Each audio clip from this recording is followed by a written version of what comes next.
ব্রাহ্মণবাড়িয়ার নবীনগরের মহেশপুর গ্রাম আজও কাঁপছে সেই মধ্যরাতের চিৎকারে, যেখানে দূর সম্পর্কের ভাতিজাকে করে করেছে এক বিকৃত মনের মানুষ। তাতেই চমকে উঠেছে পুরো গ্রাম। স্তব্ধ গ্রামবাসী এখনো বিশ্বাস করতে পারছে না তাদের মাঝেই এমন ঘটনা ঘটাতে পারে কেউ। গত 17ই অক্টোবর গভীর রাতে ঠিক কি ঘটেছিল এখানে?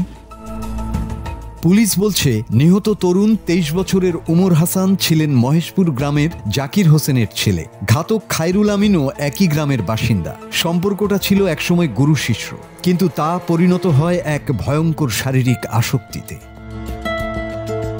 স্থানীয় সূত্রে জানা গেছে প্রায় 10 বছর আগে উমরকে ইলেকট্রনিক্স কাজ শেখার জন্য পাঠানো হয়েছিল খায়রুলের কাছে। তখন থেকেই শুরু হয় তাদের মধ্যে এক অস্বাভাবিক সম্পর্ক। বয়সে বড় খায়রুল উমরকে নিজের বিকৃত আকাঙ্ক্ষার ফাঁদে ফেলে মানসিকভাবে বন্দী করে রাখে।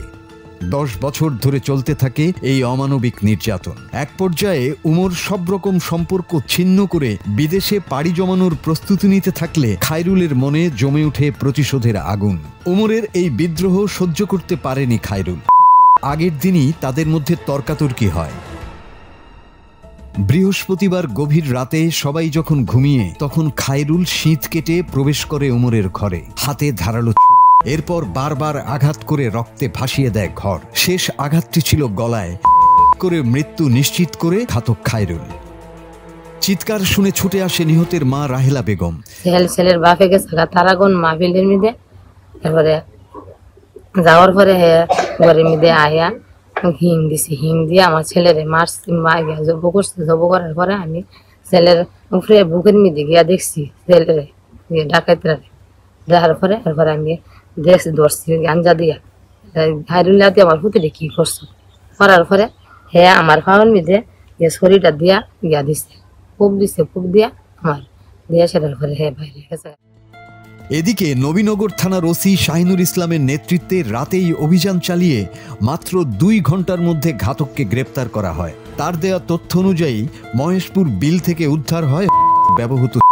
ওসি বলেন, ঘাতক পরিকল্পিতভাবে ঘটিয়েছে।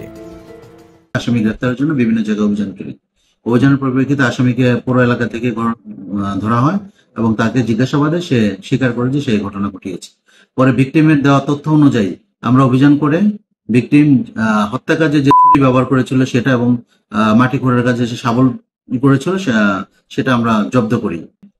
বিগম ম্যাজিস্ট্রেটের সামনে সে তার দোষ স্বীকারোক্তিমূলক জবানবন্দি প্রদান করে। 164 সে স্বেচ্ছায় এবং সে নিজেই এই ঘটনা ঘটিয়েছে মর্মে বিজ্ঞ আদালতে তা জানায়। অনুসন্ধানে জানা যায় খায়রুলের মধ্যে বিকৃত যৌন আসক্তি ছিল প্রবল।